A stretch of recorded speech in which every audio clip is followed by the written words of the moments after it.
Buenos días, señores. Estamos en la hacienda de Santadeo, Sauceda. Hemos venido un grupo de amigos aficionados a la historia, cronistas. Está Jaime Arámbula, su señora, Héctor Pascual Gómez Soto, desde Jalpa, su señora. Son cronistas y del archivo de Jalpa. Ruzi Castillo, cronista de Laguna Seca, de Pánuco. Está Tenammarle, no necesita presentación. Tenammarle no necesita presentación. Esto, hemos venido a recorrer sobre el libro que tengo escrito de la hacienda de la Sauceda, la historia de Sauceda la Borda, las 3 haciendas de minas. Hemos venido a recorrerlo, la infraestructura hidráulica. Y este es el primer punto, que es la hacienda de Santadeo. Como hemos hablado, la fundó Pedro de Salazar y Águila por una merced real, se le dieron en el año 1704 y construyó desde los cimientos, o sea, no había nada antes, construye la hacienda de Santadeo. Había sido, como ya hemos contado en alguna ocasión, el fundador de Villanueva. Se llamaba en origen Villa Gutiérrez del Águila. Estamos aquí sobre esta pared que construyó Pedro de Salazar para desviar el arroyo y levantarlo para hacer una explanada donde construyó la hacienda de beneficio, una hacienda de beneficio de minerales. Estamos en un acueducto. Todas las haciendas de minas necesitaban agua y entonces traían agua sobre este acueducto desde una noria que está ahí arriba en la subida hacia el Palenque. Traían agua de otro lado de acá, que ahora les venimos enseñando. Pero ven que hay muchos restos de construcciones ahí y aquí, y ahora vamos a ver los lavaderos. Adelante con todo ello. Pero aquí se procesaba el material de la mina de la Purísima. Ellos tenían 3 minas, no, la Purísima no era de ellos. Ah, no. De ellos tenían, no me acuerdo los nombres, ahí está en el libro. Vamos, Vamos.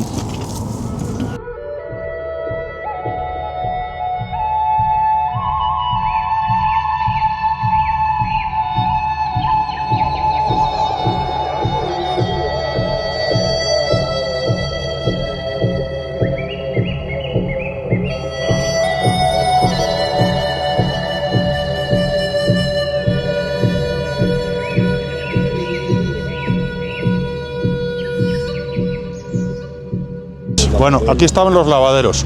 Necesitan agua. Entonces tiene 2 entradas de agua. La que hemos visto, que venía del acueducto luego de la noria de ahí de Taures hacia el Palenque, y de este otro lado ven que tiene otra entrada. Bueno, pues todavía en un vídeo de Alfonso, precisamente, espera, que es que con el camión no se oye nada. En un vídeo de Alfonso Llanas, grabamos allí arriba. Hay un levantamiento del agua. Siempre que se levanta el agua es para poder sacar una acequia, ¿estamos de acuerdo? Entonces todavía está el azud, todavía está la acequia, un pedacitos de la acequia, y venía por allí. Por ahí venía, aquí habría lógicamente unos acueductos que se habrá llevado el arroyo en el momento que sea, y aquí cruzaba el agua que venía de este arroyo, se llama arroyo del Artezón, o sea, con Z. Arroyo del Artezón, es uno de ahí, el cerro del Artezón, luego deriva, o sea, confluye con el arroyo de la Reforma.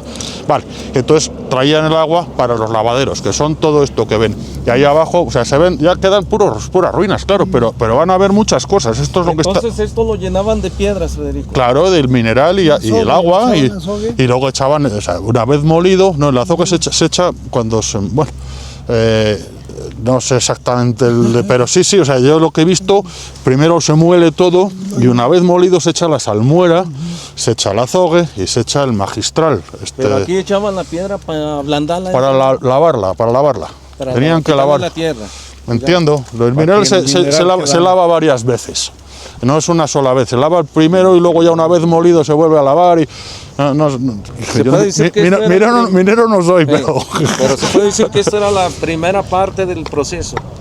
Creo que entraba varias veces el minero de aquí, no me hagan mucho caso, sé que... Porque es que luego para el mercurio, por ejemplo, se hacía ya en las tortas, ya una vez lavado el mineral, o sea, que eran las tortas que pisaban los caballos, ahí no pueden pisar. Luego en la Tahona. ¿En qué momento lavaban aquí? Pues no sé exactamente el proceso, pero desde luego necesitaban lavaderos.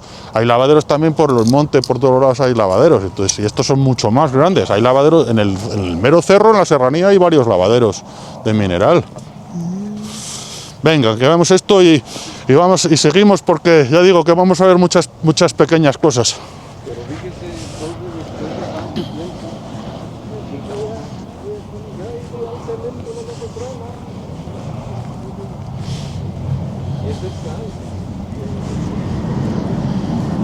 Aquí tenía pues un primer lavadero, un segundo, no sé qué, bueno, ya el proceso que hicieran, pues vete a saber, ¿no? Pero es evidente que es un lavadero y que ahí manejaban agua, otro, y entonces aquí ya ven más ruinas hacia allá, ¿eh? Hay diferentes, ya pequeños restos, pero ya enseguida vamos a ver también las mojoneras, porque en los límites de la hacienda, a ver, la hacienda de Santadeo se construye segregando el terreno de la hacienda de la Sauceda. Ya digo, Pedro de Salazar y Águila se asocia con otra persona, no recuerdo el nombre, está en el libro está, digo que es una persona con relativamente poca importancia histórica, tuvo la hacienda muy poco tiempo, enseguida la perdió porque no consiguió pagar el mercurio y tal y cual. Bueno, entonces, la hacienda de la Sauceda, 3 sitios de ganado, segregan y construyen desde los cimientos esta hacienda. Cuando se separan, entonces claro, tenían que delimitarla, porque luego se separaron, los dos socios se separan. Entonces ponen una serie de mojoneras que vamos a ir viendo. El límite era el arroyo, precisamente, y tiraba por allí. Ese cerro se llama Taures. Ahí detrás está el cerro de Santadeo también. Bueno, pues por ahí subía y llegaba hasta el límite actual de Pánuco. Ya ves que Pánuco llega al Palenque, que hacía así como una V. Bueno, pues a ese mismo límite llegaba Santadeo y bajaba hacia el este a Hornillos. Hornillos era una pequeña lugar de procesamiento de mineral también, del que todavía quedan restos. Lo que pasa es que ahí hay que llegar a caballo porque está un poco retirado.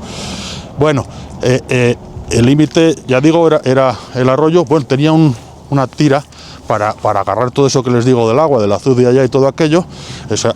La forma que hacía la hacienda de Santadeo era una franjita de tierra así, aquí, lo subía para allá, y una larga franja, o sea, como una L con la parte ya mucho más ancha, que iba hasta el este, y tenía tierras de labor también, y pasaba prácticamente, o sea, pegado a la actual Sauceda de la Borda, por el norte. Esa era la forma de Santadeo, y el arroyo, tran, para luego ir hacia los arcos de Colotlán que vamos a ver ahora. Distribuido aquí este casco, si lo mencionas en tu libro. Sí, aquí había, esto era una hacienda completa con todo lo necesario. Entonces tenía por de pronto una iglesia, la iglesia dedicada a Santadeo, una casa principal con zaguán y con ventanas. Las ventanas entonces no eran esas, que es un elemento con zaguán, o sea, una entrada, una arquería de entrada, un recibidor. Esto había corrales para ganado, hornos para magistral, porque todas las haciendas de minas utilizaban los dos métodos, no solo el método de amalgamación, sino también el método de fundición. Entonces tenían hornos de magistral y hornos de fundición. Viviendas para los operarios, para los fundidores, para los corrales para los hatos de ganado, de las mulas, que igual tenían aquí. Bueno, recuerdo en uno de los, creo que eran 400 mulas las que tenían, si no recuerdo mal. En un archivo de José de la Borda mencionaba hasta 2000. Claro, pero eso no era solo Santadeo, era mucho más. Ya todo junto, claro, con la Sauceda. Bueno, entonces ahora según volvemos hacia allá van a ver que hay restos por aquí por todos los lados, ¿eh?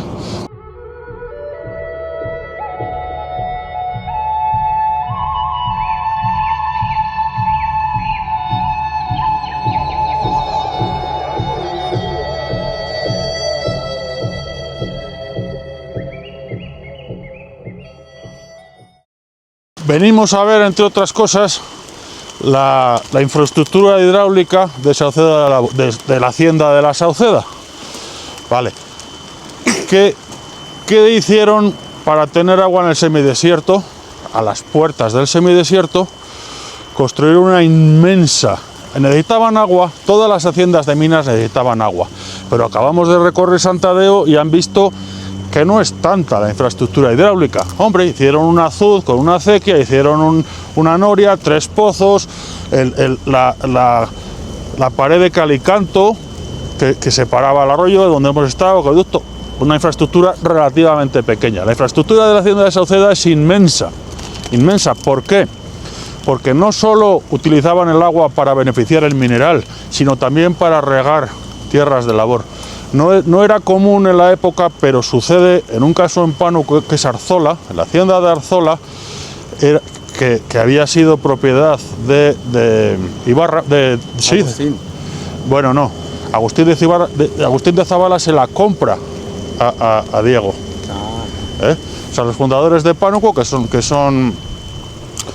son Oñate, ¿no? Cristóbal Oñate y Oñate y Diego de Ibarra. Pues Diego de Ibarra le vende en el 1594 la hacienda de Arzola, que estaba ahí arriba, colindaba con la Sauceda. Bueno, para no desviarnos, tenía muchas tierras de labor, minas y ganado, ¿no? Y entonces necesitaban muchísima agua. ¿Qué hicieron? Construyeron, este es el inicio de donde va el agua a la presa, se llama la toma. Aquella construcción de piedra que es un arca, se llama arca en mi tierra, que es para controlar el agua, la mando para aquí o la mando para allá. Allá hay una acequia de 1300 metros con 5 acueductos. Ahora lo siguiente que vamos a ver es el primero de los 5 acueductos de piedra que llevan el agua a la presa. Hay una presa con una capacidad de 100.000 metros cúbicos de agua, que luego vemos al final del recorrido del todo, vamos a ver eso. Y sí, entonces... Estoy viendo, Federico, perdón, Alfonso Llanas, allá está un túnel, me imagino que es el que alimenta el no. ¿O qué alimenta ese túnel? Es una salida de agua, es una fuente. El agua que llega a este estanque viene del arroyo grande, antiguamente llamado Arroyo de Sauceda, en los planos antiguos lo llaman Arroyo de Sauceda, y ahí hay una salida de agua. Entonces respetan la salida para que salga, para no taponar una entrada de agua, porque desde aquí, bueno, esto donde estamos era una presa, en origen era una presa, esto se llenaba de agua por completo y la desviaban para un lado para otro. ¿Qué es lo que pasa? Que cuando viene el arroyo con mucha fuerza, trae toda esa piedra y todo esto que ven. Eso lo desasolvamos hace 2 años y se ha vuelto a solvar el año pasado con una lluvia. Bueno, vengan si quieren, nos arrimamos aquí para que vean que es el principio de una acequia, no tiene tampoco mucho más.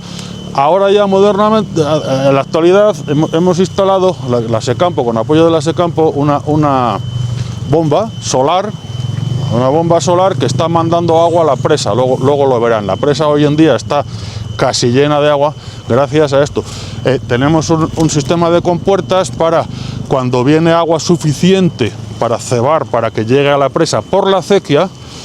Se abre allí, ya ven que ahora está cerrado allí, pues se abre allí y el agua tira para allá. Como son 1300 metros y tiene mucha fuga, mucha pérdida, mucha filtración, ya no llega, y entonces está cortado, mandado para acá para alimentar la bomba y para que el arroyo tenga su caudal ecológico y su tal y cual. Y entonces pues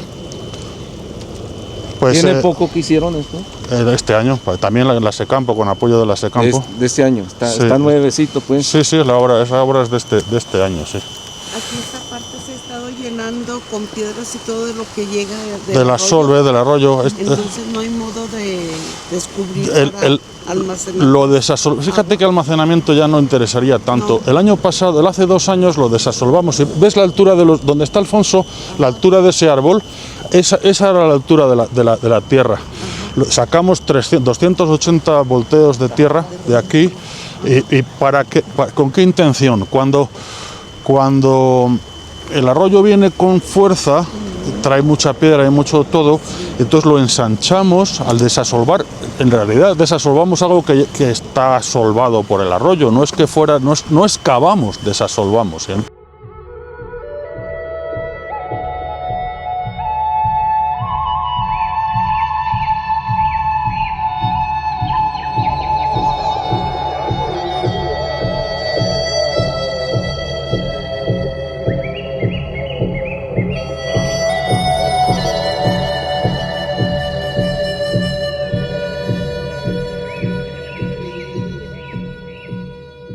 Cuando llueve, agua del cerro pasa por aquí abajo. Entonces, las acequias se hacen relativamente retirado en el cerro para no tener que picar en la piedra, no tener que picar tan duro, se hacen relativamente lejos y los acueductos se meten relativamente mucho sobre la vaguada. ¿Para qué? Para gastar menos piedra. Si el acueducto fuera por aquí, sería mucho más grande, necesitarías mucha más piedra. Entonces, si te das cuenta, la acequia va así, pero luego viene hasta aquí y es el acueducto, ¿no? Está construido. O sea, todo es la misma fábrica, por lo que se ve que el que hizo la acequia, el que hizo el sistema hidráulico para llenar la presa es el mismo que hizo la presa, desde mi punto de vista casi con total seguridad Agustín de Zábala.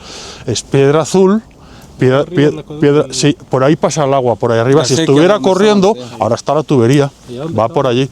Ahí donde estábamos, que es la toma, la entrada del agua, viene por acá. Este es un primer, como es más fácil de llegar, por eso lo enseño este es el primero de los 5 acueductos que hay a lo largo de los 1300 metros de la presa para alimentar la presa, para llenarla. El 95-98% del agua de la presa viene de aquí, del Arroyo Grande. Pero no estamos viendo que otro acueducto está al otro extremo del arroyo. Ahora vamos por partes, dijo Jack el Destripador. Aquel que alimentaba. Eso es otro sistema diferente. Vamos a ver ¿No este. alimentaba la presa? Ahora les cuento del otro. Vamos a ver este. Venga, y si se dan cuenta, lo que les digo es piedra azul y metlapiles. Esas piedras de arriba, que están traídas, ya están traídas de otro lado. Esa piedra no es de aquí. Es todo con metlapiles. Entren, se puede entrar y está bonito. Tira. Tena, tira para allá. Pasen para acá. Yo quiero ir adelante. Pues ven delante, hijo. No es nada. Y eso de arriba son canteras, ¿no? Metlapiles, canteras sí, pero no es piedra arenisca, o sea, no es cantera roja de esa de Zacatecas, vamos. No, esta es mucho más dura, Lucy, la piedra es muy dura. La cantera esa es muy blanda, se la lleva el agua de volada. Esta es una piedra. Pasen. ¿Qué? La puerta fue muy corta.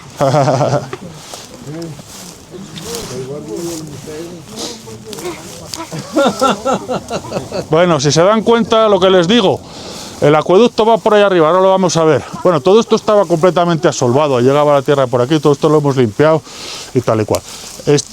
Del cerro, de los cerros, cuando llueve, escurre el agua.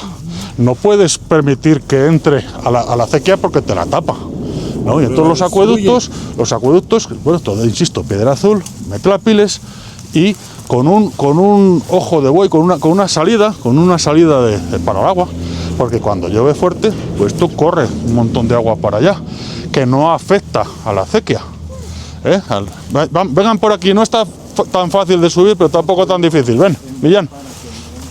No tan fácil, tampoco tan difícil.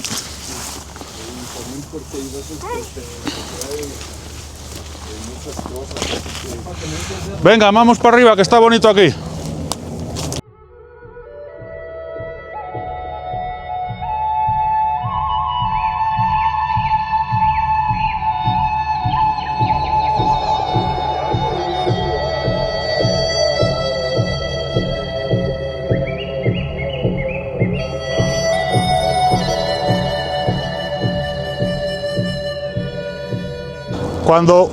Cuando empezamos con la rehabilitación, esto estaba colmatado, ya se ha llenado mucho. Y aquí ven que va la tubería. De la bomba que hemos visto allá, ahí va la tubería que está mandando agua a la presa. Pero bueno, cuando está funcionando, digamos, de manera natural, aunque la acequia es por supuesto artificial, por aquí está corriendo el agua. Y ya digo, esto es el primero de 5 acueductos y no es el más grande, hay alguno bastante más grande que este, Y lo mismo que les decía antes, a ver, la acequia, si ven, va por allí. ¿Por qué? Pues porque si la hicieras aquí tendrías que zanjar una zanja tremenda. No, pero claro, si el acueducto fuera allí, tendrías que utilizar una montonera de piedra más. Entonces los acueductos se pegan al cerro sobre la vaguada y las acequias se retiran de la ladera para cavar menos, en definitiva. Ahora, vamos a seguir, que hay mucho que ver. Ya ves que se adaptaron al lugar también para no... Es un asunto de, pues eso, para porque utilizar nosotros ya ves que no hay esta orografía. para que la construcción sea más barata, relativamente más barata. Vámonos, Gil. Vámonos, Millán. Vámonos, señores, que hay mucho que ver, de verdad.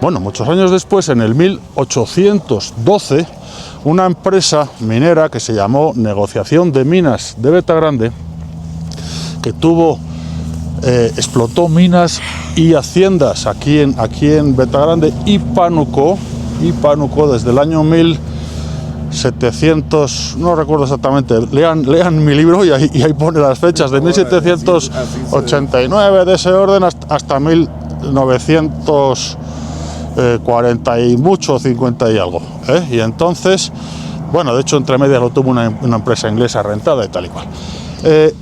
Esa empresa, Negociación de Minas de Betagrande, construyó una segunda infraestructura hidráulica, que es aquella de allá. Si se dan cuenta, es completamente diferente la fábrica, la obra, el tipo. Esa está hecha con ladrillo y está hecha con piedra azul, piedra de mina y metlapiles. ¿Por qué construyeron esa arcada? Porque necesitaban agua para el patio de beneficio y sobre todo les estorbaba el agua en las minas. En las minas hay que desaguarlas continuamente porque se inundan, ¿no? Entonces dijeron, bueno, pues mandamos ese agua para el patio de beneficio de la hacienda. Tuvieron un pleito divertido con un vecino que tiene que ver, todo está en el libro, historia de Sauceda de la Borda, sus 3 haciendas de sacar plata y su infraestructura hidráulica. La Negociación de Minas de Betagrande se puso a construir este arco. ¿Qué es lo que pasa? Que había gente que tenía derechos sobre Santadeo, Julián P. Martín. Julián P. Martín era francés, de origen francés, igual que José de la Borda, que no era José de la Borda, era Josep Guiró de la Borda, ni siquiera de la Borda. Volviendo a la infraestructura hidráulica, en 1812 se ponen a construirla. Julián P. Martín, que tenía derechos sobre Santadeo, les para la obra y se meten en un pleito. Por eso se sabe todo, por eso tengo esa información, porque tengo ese pleito. Está en los archivos. En Zacatecas hay muy buenos archivos con mucha información. En el libro está sacado del archivo histórico, que fui con Ruzi la primera vez. Por cierto, él me hizo favor de llevarme la primera vez. El Tecnológico de Monterrey tiene 8.500 documentos y una serie de libros de lo que fue la Real Caja, o sea, la Hacienda, para entendernos de entonces. El archivo Federico Sescos y la UAZ. La UAZ tiene un archivo maravilloso precisamente de la Negociación de Minas de Betagrande. Vale, pues entonces construyeron esa segunda infraestructura, que se ve lo que digo, que es completamente diferente. La base es piedra azul, que es la que tiene que aguantar el golpe del agua, pero los arcos son de ladrillo. Ahora vamos a ver la segunda arcada de esta infraestructura. Se la quiero enseñar porque es muy bonita y porque es el límite de Santadeo, Entonces vámonos para allá. Pero en el libro mencionas, Federico, que ese Julián Permetín primero los dejó hacer el acueducto y ya cuando lo estuvo aprovechó. Es que esa es la segunda parte, más divertido todavía. ¿Verdad? Primero no les deja hacer. Cuando llegan a un acuerdo dice, venga, vale, pero me das un poco de agua. Venga, pues sí, pues no, pues tal. Boom. Y entonces lo que hizo el tío, cabrón iba a decir, se quedaba con todo el agua, desvió. Ahora les digo dónde abría la acequia. Esa acequia la abría y mandaba directo a su hacienda. Julián P. Martín no le trajo José de la Borda, le trajo su hijo Manuel de la Borda Verdugo. Y entonces viene en el 1758, si no recuerdo mal, 1758, sí, no, 1788-89.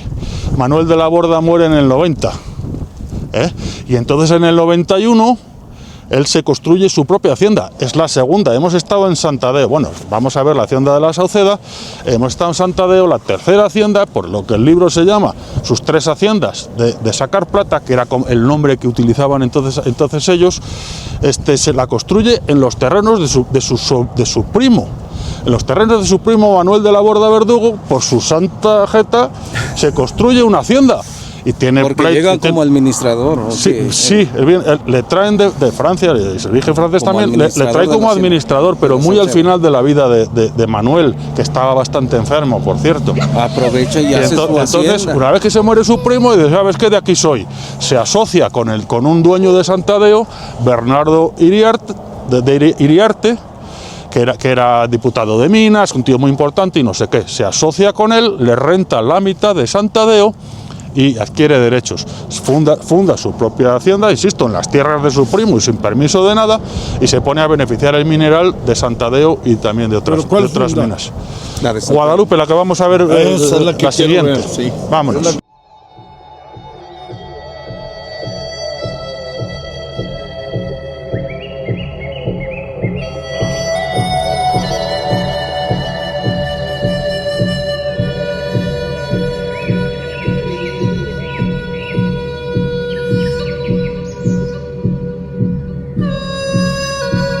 Todos los lados, por los tiros. A ver, cuando haces una mina, ¿no?, que está en el subsuelo y necesitas ventilación de aire y necesitas sacar material, vale, pues para eso son los tiros. Hay uno aquí, pero ahí hay otro y ahí arriba otros dos. O sea, está lleno, a lo largo de la mina está lleno de tiros. Por los tiros acaba en el agua, con odres de cuero, ¿cómo los llaman? Una bota de cuero. Sí, botas grandes, de todo el animal entero, pero con malacates. Con sistema de malacates se acaba en el agua por los tiros. Y ya digo, este es uno, pero ahí ves ese terreno grande y aquí el otro terreno grande. Ahí hay otro tiro aquí, o sea, sí, otro tiro aquí, y ahí arriba otros dos por lo menos, que recuerde. Y eso sirve también para ventilar, claro, para que haya ventilación en la galería de la mina. ¿El cerro de Santadeo? ¿Cómo? Es Taures, Santadeo, justo no se ve, lo vamos a ver desde allá.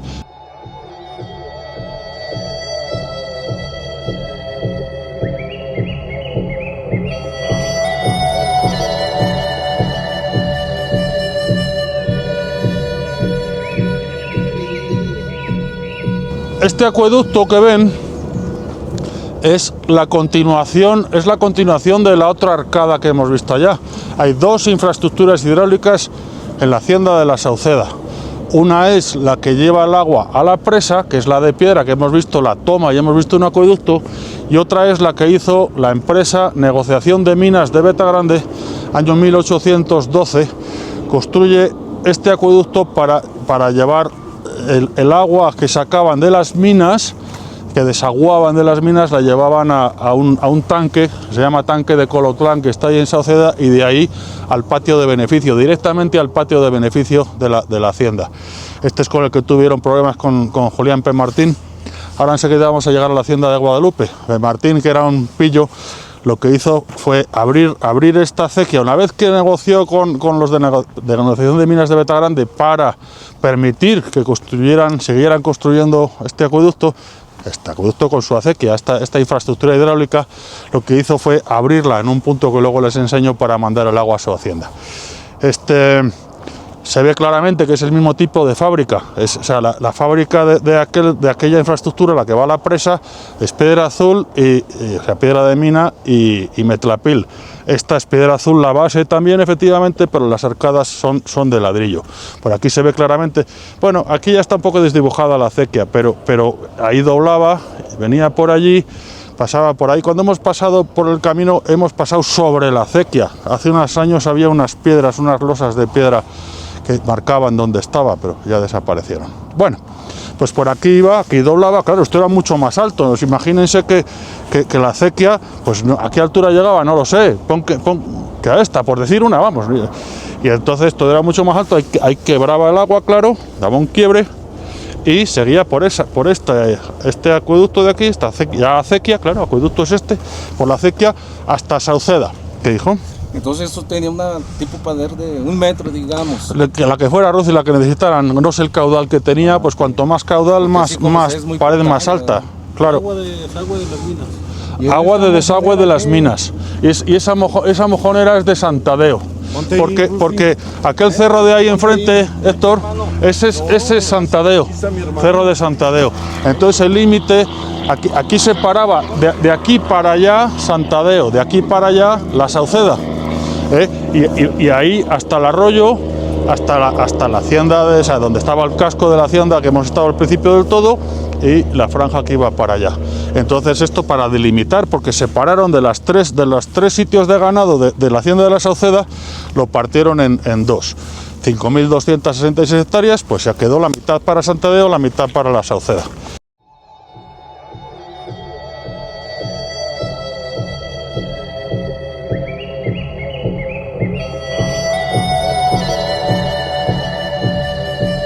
Julián P. Martín, también de origen francés, igual que el propio Josep Guiraud Laborde, le llama a su primo Manuel. Manuel no tuvo mucho interés en las minas, algo, quiero decir, yo dudo de si vino a Zacatecas alguna vez, supongo que sí, porque sí amplió las tierras de su padre.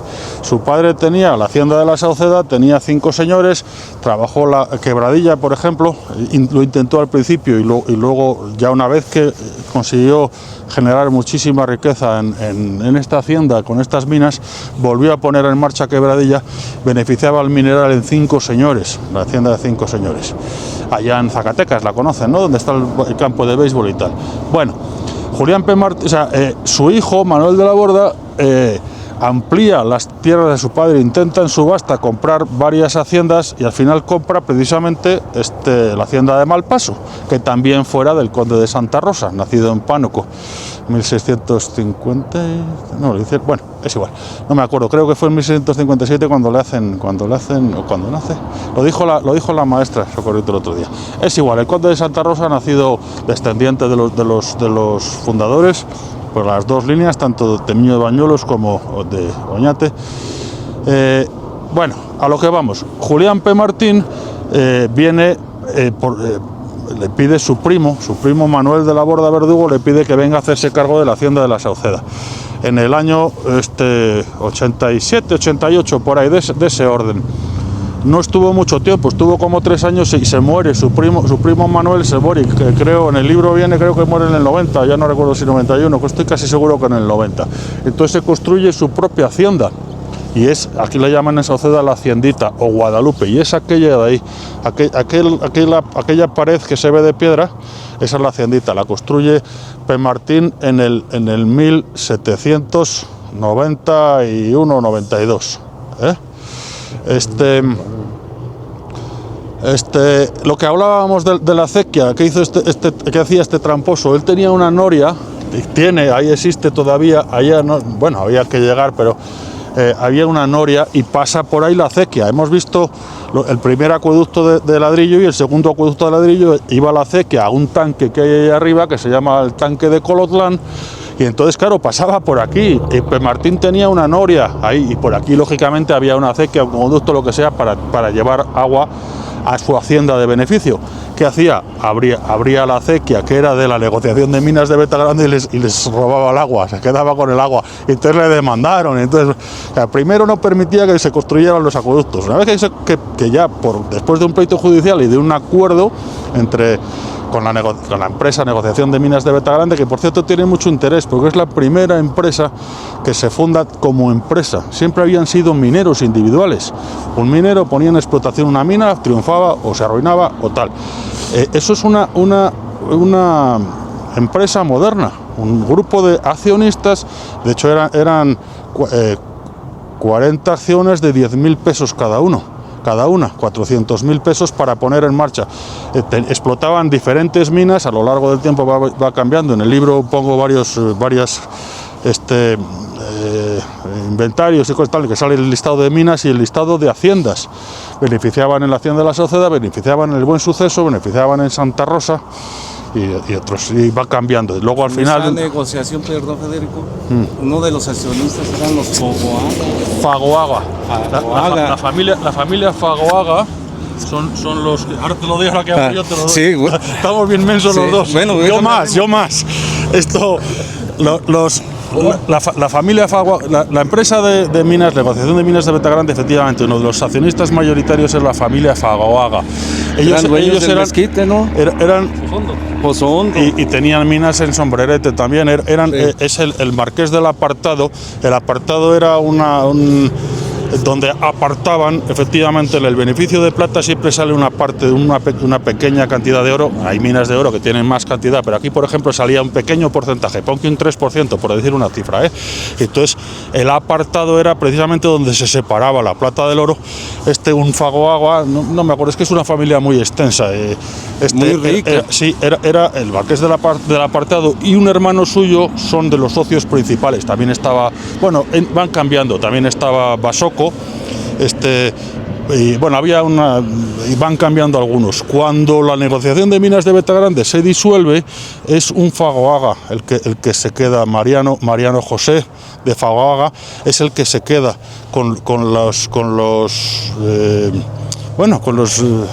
las minas, con las haciendas, con todo, y es el que negocia con Sescós, con Domingo Sescós, bisabuelo de Federico Sescós, a que todo el mundo conoce en Zacatecas. Su bisabuelo, Domingo Sescós, también francés, por supuesto, se asocia con Guillermo Neval, con W, Neval o Neval, Guillermo Neval, Domingo Sescós y Mariano José Fagoaga hacen una sociedad y explotan. Durante 2 años, por ejemplo, están trabajando en la hacienda de la Sauceda, pero también trabajaban en Pánuco, en la hacienda del Buen Suceso. Vamos a darles una reseña histórica. Con el movimiento de la independencia, la hacienda de la Sauceda es afectada. Desde la hacienda de Bañón, Ignacio López Rayón da la orden al general Víctor Rosales para que tome Pánuco, Betagrande y Zacatecas. En ese paso les cae a los accionistas de la... Sí, de hecho a uno de los... Y los de Goya. Sí, a uno de los accionistas, que había sido además gerente durante mucho tiempo. Los gerentes a lo largo son muchos años lo que está esa empresa, entonces van cambiando. Todo eso sale en el libro que está en internet, que volveremos a publicar en internet, de todo lo de la hacienda de la Sauceda. Efectivamente, a uno de los administradores, que ya era viejito y no pudo ir cuando la primera entrada con Rayón, la primera entrada de los insurgentes en Zacatecas, degollaron unas cuantas decenas de españoles. Uno de ellos, un viejito antiguo administrador de la negociación de minas de Betagrande, efectivamente. Sí, porque estos negociadores eran de origen español y apoyaban los realistas, ¿verdad? Relativamente, porque por eso les cayeron. El conde de Santiago de la Laguna que fue un gobernador, el gobierno provisional que se montó en Zacatecas. Él, que era español, por supuesto, estuvo, digamos, en el medio. Gracias a él pudieron huir, ayudó a huir a algunos españoles y estaba del lado de la independencia. Entonces, no todo es blanco ni negro, hay gente de todos los lados, en todos los lados.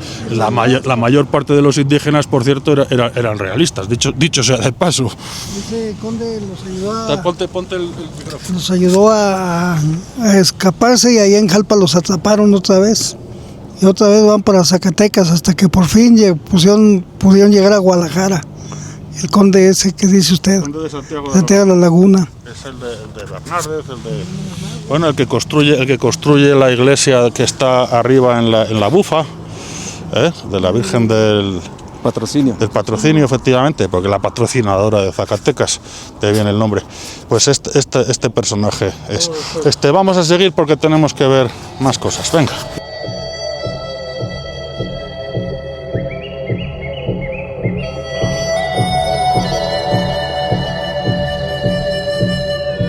Saliendo de la presa, seguía por aquí, hay otros 2 acueductos, igual que hemos visto de piedra ya, hay otros 2 acueductos más y venía por acá. Y entonces, aquí había cuidado, hijo, que viene un carro. Aquí había una canalización de madera. Claro, este camino no existía, todo esto era cerro. Desde la acequia que está ahí arriba, salía una canalización de madera que mandaba el agua a la hacienda. Entonces, sobre estos pilares que llaman en Sauceda las botellas, aquí imagínense un madera, unas tablas que forman una acequia en U, y van a dar aquella piedra de ahí, y ahí desviaba. Bueno, regaban, aquí había huerta, por supuesto, también hay tres norias, ahí mandaban el agua y luego iba por un acueducto. Si se dan cuenta, no se nota mucho, pero un poco más adelante sí se nota, ahí va acueducto, sobre el muro, ¿sabes? Pegaba en aquella piedra y ahí se derivaba el agua hacia un lado y hacia otro.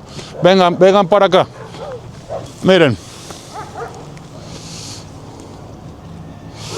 Aquí ya sí se ve claramente como arriba de la barda era una acequia, un acueducto, llámalo como quieras. Un acueducto, sí, y ahí están los arcos, ¿ven? Y arriba, por donde circulaba el agua. Esto de aquí, que se llaman los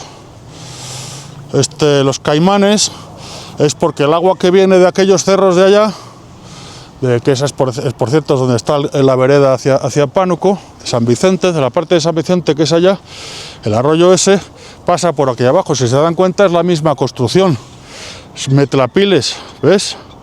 Hay túnel por abajo. Hay túnel todo entero hasta abajo, hasta allá, hasta el otro lado del casco de la hacienda. Claro. Y cuando llueve corre agua, claro, corre con fuerza. Y entonces pasa por debajo de la hacienda, por eso se ve que es Agustín de Zabala. Más moderna que es. Eso le llaman el palomar. Yo no sé si era un palomar en origen o no, y pertenece al casco de la hacienda, esa es la casa. Todavía quedan, bueno, hay unos muros y todo. Alfonso y yo tenemos grabado un vídeo de ahí. La casa grande. Sí, la casa grande. ¿Y es donde se metieron al túnel? Sí, bueno, al túnel nos metimos un poco más lejos, que si quieren vamos, digo, está un poquitín retirado, si quieren vamos y si no, no, porque está bonito pero un poquito retirado. Vengan que les digo dónde empezaba el túnel. ¿Y esos vestigios son Ahí es lo que les digo, la acequia que sale de la presa, ahí está caída, claro, pero iba para allá, ahí tenía una salida de agua, pero la mayor parte del caudal seguía por ahí. Ahí mandaban una relativamente pequeña cantidad de agua porque era para regar el huerto y para mandar agua al patio de beneficio. ¿Si va para allá el agua? La mayor cantidad de agua se iba para allá porque la mandaban a las tierras de labor por un túnel, que ahora les voy a decir dónde empieza, un túnel que mide 1 kilómetro de largo, excavado a 9 metros o 10 metros de profundidad, 9 metros, de 1300, que atraviesa todo el pueblo entero, todo el pueblo de Sauceda. Va desde aquí hasta, bueno, vengan que les digo dónde exactamente. Se metió en un pedazo. Aquella pared de piedra, Héctor, aquí en aquella pared, abajo del todo, hay una entrada de agua, también con piedras de molino ya gastadas, está la entrada del agua, hoy en día está solvada, y entonces baja una buena cantidad de metros, porque del otro lado de la barda pueden ver vídeos de Alfonso, hay en varios vídeos de Alfonso, estamos del otro lado y se ve muy profundo, una primera lumbrera, un primer tiro, y hay 5, aquí justo detrás de la pared hay uno, otra ya, si conocen hay los campos de fútbol de aquí, debajo del campo de fútbol, ahí va el túnel, y luego hay 2 lumbreras más, hay una que se puede visitar. Alfonso entró, se ve y es un tiro, como el que hemos visto allí, un tiro, 9 metros de altura, insisto, y se ve el túnel excavado en la pura roca. ¿Por qué? Porque lo que les digo, la mayor cantidad del agua, el mayor porcentaje, se utilizaba para las tierras de labor. Y entonces aquí al casco de la hacienda mandaban el agua necesaria para beneficiar el mineral, que es relativamente poca. La inmensa mayor parte la mandaban, ya digo, por el túnel que nace ahí y que lleva toda allá, los últimos árboles que se van allá del todo al fondo, por allá sale a un depósito, el tanquecito llaman aquí, un bordo, y desde ahí ya las mandaban a las tierras de labor, Entonces imagínense lo que es la infraestructura hidráulica tan tremenda, excavar en la pura roca, porque es pura roca, un túnel de 1 kilómetro, para mandar el agua a las tierras de labor. Para eso querían los 100.000 metros cúbicos que cabían en la presa, que es donde vamos a ir. Aquella iglesia, ya que estamos aquí, esa iglesia la construye José de la Borda. Hubo una primera iglesia que construyó Agustín de Zabala, sale en el testamento de Catalina de Castilla, que tienen en los anexos de mi libro, está paleografiado o pasado al español actual, todo el testamento de Catalina de Castilla, viuda de Agustín de Zabala. Bueno, había una primera iglesia. José de la Borda construye, pero dejando la advocación, era bajo la advocación de la Purísima Concepción de la Virgen, 8 de diciembre. Y entonces la iglesia mantiene su advocación y la hace José de la Borda. ¿Por qué se sabe? Por muchos. Uno de los detalles por los que se sabe es porque si ven la iglesia de Cinco Señores y esta, son parecidísimas. La misma fachada, un mismo arco, es la misma estructura de construcción, la de Cinco Señores y esta. Cinco Señores era de José de la Borda y esta también, ¿no? Ya digo, mantiene la advocación. Hay una curiosidad histórica, es que la iglesia que construye José de la Borda en Santa Prisca en Tasco, estaba también él, para poder construir. Tasco es puro cerro, ¿no? Es como tipo Betarán, tipo Real de 14, tipo pueblo de minas, ¿no? Y entonces, para poder construirla, primero compró unas casas y una antigua iglesia, derribó todo para hacer una gran explanada en la que construyó Santa Priscila, ¿no? La advocación de la iglesia que derribó para construir Santa Priscila era también la Purísima, la Inmaculada Concepción de la Virgen. Él mantiene esa advocación y pone como santos, creo que lo llama santos auxiliares, a Santa Priscila, y del otro se me ha olvidado el nombre, San Dimas, yo no recuerdo el nombre del otro santo. Se conoce como iglesia de Santa Priscila o Santa Prisca, pero en realidad es la iglesia de la Purísima Concepción de la Virgen María, la que hace, cuando viene José de la Borda para acá, construye la iglesia, que se encuentra que es la misma advocación que tenía la de Tasco, y la respeta. Bueno, por supuesto la respeta. ¿Quién eran los cinco señores? A ver. Los padres de la Virgen, Santa Ana y San Joaquín, la propia Virgen, San José y el Niño Jesús. 5 señores. Oiga, ¿dónde están los 5 señores? No, ahorita acaban de pasar. Aquí están. Bueno, señores, para no hacer tan pesado, no es pesado, yo creo que es bastante interesante lo que estamos viendo, pero yo creo que ya nos vamos a la bueno, si quieren, yo creo que ya nos vamos a la presa, Rufi. Bueno, de todos modos, Federico, nomás como un resumen aquí antes de movernos, la familia de la Borda tenía un dicho, y que quede ahí grabado en el video. Si Dios le da a los de la Borda le darán a Dios. Por eso es que... no es exactamente así, pero perdona que te corrija, Rufi. Bueno, corrígemelo. A ver, José de la Borda era una persona muy creyente. Él viene francés, de origen francés, viene a Nueva España, a Tasco, en el 1716. Él había nacido en el 99, tenía 17 años. Viene a la sombra de su hermano Francisco a trabajar. Ya su hermano Francisco supo en España de la existencia de Tasco, que había minas de plata, porque habló con el alcalde ordinario de Tasco, habló con él en España. Pues vayan para allá porque allá hay minas. Se viene Francisco y se casa con una mujer, por cierto. Luego trae a su hermano José de la Borda, 17 años, un chavalín. Unos pocos años después se casa con la hermana de su cuñada. Su hermano Francisco se casó con una mujer. José de la Borda, que viene a la sombra de su hermano, se casa con la mujer de su hermano. Su hermano se muere unos años después, en el 42, si no recuerdo mal, y estaban trabajando una mina que se llamaba la mina La Lajuela, en Tasco, muy productiva. Cuando se muere Francisco, José de la Borda, que ya tenía éxitos como minero propio, hereda de su hermano la mina esta y encuentra la veta San Ignacio dentro de la Alajuela. Con ese recurso es con el que construye Santa Prisca, pero él ya había construido muchas cosas, había hecho muchas iglesias, había reformado. El dicho exactamente de José de la Borda es: Dios, porque le decían, bueno, ¿y por qué se gasta tanto dinero en iglesias, en tal? Decía, Dios a darle a Borda y Borda a darle a Dios. Es un dicho del propio José de la Borda, no de la familia Borda, ¿sabes? Esto era una persona muy creyente, pero es que además tuvo 3 hijos. La primera hija se muere al poco de nacer.